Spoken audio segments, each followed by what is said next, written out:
Hello friends, आप सब कैसे हो? आई होप आप अच्छे होगे।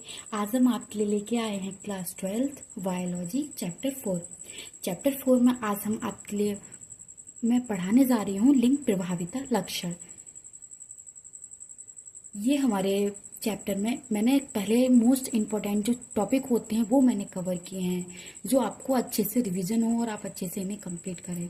फ्रेंड्स, मैंने चैप्टर 1, 2, 3 मैंने चैनल की प्लेलिस्ट में अपलोड कर दिए हैं, आप जाके देख सकते हैं।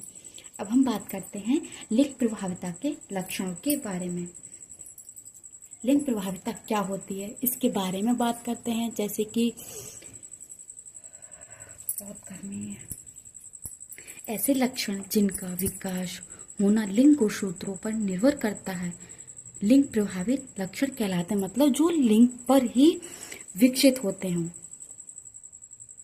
जैसे कि मनुष्यों में गंजापन लिंग प्रभाविता का लक्षण है, क्योंकि मनुष्यों में गंजापन लिंग पर निर्भर करता है। जीन की समयुग्मजी प्रभाव अवस्था बीवी में गंजापन पुरुष व स्त्री दोनों में ही विकसित होता है। मतलब जो गंजापन होता है वो दोनों में ही विकसित देखने को मिलता है। परंतु विषम युग्मजी अवस्था में गंजापन केवल पुरुषों में होगा, परंतु स्त्रियों में नहीं। जो विषम युग में होते हैं उनमें हमें सिर्फ पुरुषों में देखने को मिलता है, स्त्रियों में नहीं। पुरुषों में गंजापन का लक्षण नर द्वारा स्त्रावित हार्मोन्स के कारण प्रभावित होता है। अतः BV दशा के पुरुषों में गंजा जो V capital V small v दशा में पुरुष गंजे हो जाते हैं। आगे बात करते हैं। जैसे जबकि अप्रभावी समयुग्मजी अवस्था स्मॉल b में गंजेपन के लक्षण पुरुषों व स्त्री किसी में भी विकसित नहीं होते हैं। मतलब ये वाले किसी में विकसित नहीं होते। फ्रेंड्स, इसी का एक टॉपिक और है लिंग सीमित लक्षण।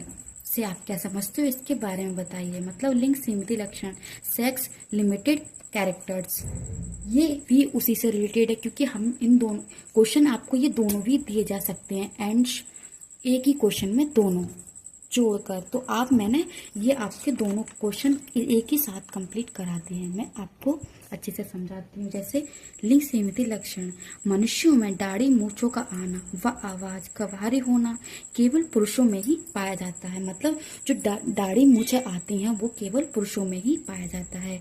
इसी प्रकार स्त्रियों में शिशु के स्तनपान के लिए स्तन ग्रंथियों का विकास होता है और लिंग सीमित लक्षण कहलाते हैं। मतलब पुरुषों में मूंछ दाढ़ी आना, आवाज बदलना, आवाजों का भारी होना ये पुरुषों में पाया जाता है, और स्त्रियों में स्तनपान की जो ग्रंथियां होती हैं उनमें विकास होता है। इसी को हम लिंग सीमित लक्षण कहते हैं। अब हम आगे बात करते हैं। ये लिंग सीमित लक्षण मनुष्य के अलावा दूसरे जंतुओं में भी पाए जाते हैं। जैसे नर भेड़ के सींगों संघ का विकास, नर मोर के केवल पंखों का विकास, नर बारहसिंगा हिरणों में बड़े बड़े सींगों का विकास, और नर सांड में गर्दन के ऊपर के भाग वाले कोर ऊंचा होना उसका विकास, और नर मुर्गे में कलागी का पाया जाना आदि सभी ऐसे लक्षण हैं जिनके जीन्स ऑटोसोम्स पाए जाते हैं। मतलब इनके जीन्स पर ऑटोसोम्स पाए जाते हैं। यही लिंग सीमित लक्षण कहते हैं।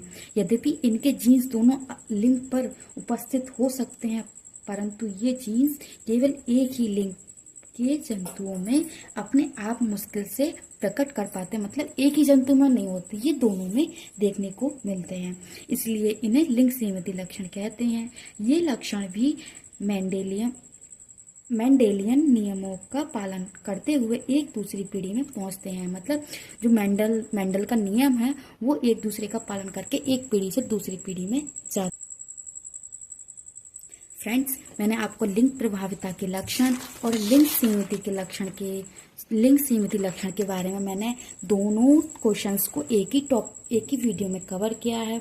तो आप हो सके तो आप इससे रिलेटेड जो भी पॉइंट हो वो आप इसमें नोट्स करें, और अगर इसमें कोई रह गया है तो मुझे आप बताएं कमेंट सेक्शन में, मैं आपको इसका आंसर दूंगी। फ्रेंड्स, आपको वीडियो कैसी लगी मुझे कमेंट सेक्शन में बताना। एंड वीडियो को आप ज़्यादा से ज़्यादा लाइक करें, शेयर करें एंड सब्सक्राइब करना ना भूलें।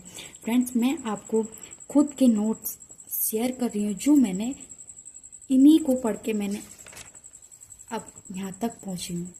फ्रेंड्स, वीडियो को आप ज़्यादा से ज़्यादा लाइक करें, शेयर करें एंड सब्सक्राइब करना ना भूलें। Thank you.